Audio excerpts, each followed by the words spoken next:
આજે બીએસઈ એટલે કે બોમ્બે સ્ટોક એક્સચેન્જને 151 વર્ષ દર્શક મિત્રો પૂરા થઈ રહ્યા છે। 4 ગુજરાતીઓએ મળીને જે સ્ટોક એક્સચેન્જની સ્થાપના કરેલી હતી, એક વટવૃક્ષને નીચે, એ આજે પોતે એક વટવૃક્ષ બની ગયું છે અને બહુ જ જબરદસ્ત તેજી, જબરદસ્ત એક્શન જે છે તે આપણને જોવા મળ્યું। આટલા સમયમાં ખૂબ જ સરસ રિકવરી પણ બતાવી ચૂક્યા છે।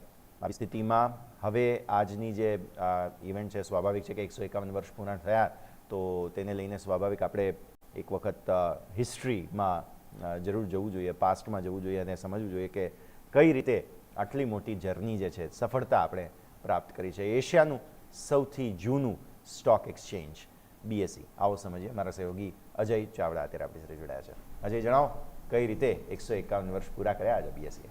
જી બિલકુલ, તો બોમ્બે સ્ટોક એક્સચેન્જ હાઇલાઇટેડ નામ છે અને ખાસ કરીને લોકોએ જર્ની બી જોઈએ છે અને એક્સચેન્જ પ્રમાણે જોઈશું કામ બી એ રીતે જોવા મળી છે। તો ખાસ ફાઇનલી આજે 151 વર્ષ પૂરા થયા। બીએસસીની સત્તાવાર સ્થાપના જોઈએ તો એક્ઝેક્ટ ડેટ જોઈએ તો 9 જુલાઈ 1875 આજુબાજુ રોજ થઈ હતી, જે મુંબઈ ખાતે ખાસ કરીને જોઈશું તો એક વૃક્ષ નીચે જેમણે વાતચીત થઈ એ રીતે અહીંયાથી કરવામાં આવી હતી। અને દુનિયાનું 10મું સૌથી જૂનું એક્સચેન્જ અને એશિયાનું વાત કરીએ તો પહેલું જૂનું એક્સચેન્જ બોમ્બે સ્ટોક એક્સચેન્જ અહીંયા જોવા મળ્યું હતું। અને વિશ્વનું આપણે ઓવરઓલ કમ્પેર કરીએ તો ઝડપી સ્ટોક એક્સચેન્જ, જેની આપણે સ્પીડ લિમિટ ગણીએ તો જેની સ્પીડ છે 6 માઇક્રોસેકન્ડ, રિપીટ અહીંયાથી કામ કરવામાં આવે છે। અને અહીંયા ઓલમોસ્ટ જોઈએ તો જે લિસ્ટેડ કંપનીઓના ડેટા આપણે જોઈએ તો નો ડાઉટ અત્યારે વાત થાય છે કે એનએસસી સૌથી લિસ્ટેડ છે, પણ ના, બોમ્બે સ્ટોક એક્સચેન્જ ત્યાં ઓલમોસ્ટ જોઈએ તો 5500થી વધુ કંપનીઓ જે બીએસટી પર રજિસ્ટર છે।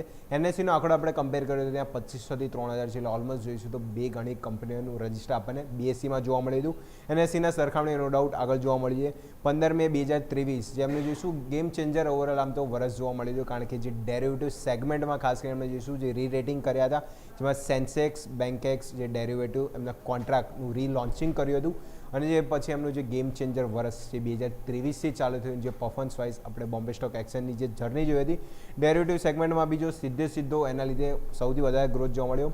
અને કમ્પેરિઝનમાં માર્કેટ શેર જોઈએ તો જે 30% ડેરિવેટિવ સેગમેન્ટમાં માર્કેટ શેર હતો, જે વધીને હવે 37% આજુબાજુ થતો જોવા મળ્યો।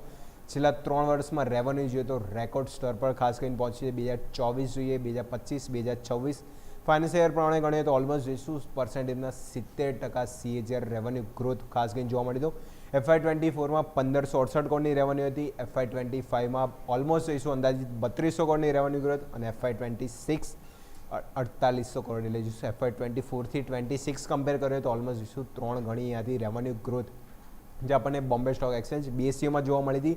અને છેલ્લા 3 વર્ષનો આપણે કંપનીનો પ્રોફિટ બી જોઈએ તો ઓલમોસ્ટ અંદાજિત આંકડો છે કે 120% CAGR ગ્રોથ આપણને કંપનીના ટોટલ પ્રોફિટ બુકમાં જોવા મળે તો, અને FY24થી 26 જોઈએ તો ઓલમોસ્ટ જોઈશું 3 ગણો પ્રોફિટ આપણને જે કંપનીના આપણને નંબર સ્પેસિફિક જોવા મળે તો, એટલે માર્કેટ શેર વધી રહ્યો છે ડેરિવેટિવ સેગમેન્ટના જે પણ જોઈશું કંપની ડોમિનન્સ કરી રહી છે। અને જો ઓવર રિટર્ન વાઇઝ બી જોઈએ તો આ વર્ષમાં 50% રિટર્ન, અને જો છેલ્લા 3થી 4 વર્ષ આપણે ઓલમોસ્ટ અહીંયાથી ગણીએ તો ઓલમોસ્ટ, અને છેલ્લા 5 વર્ષનો બી ડેટા ગણીએ તો 38x રિટર્ન આપણને બોમ્બે સ્ટોક એક્સચેન્જ એટલે વેલ્થ ક્રિએશન જર્ની આપણને બીએસસીમાં ખાસ કરીને જોવા મળી હતી।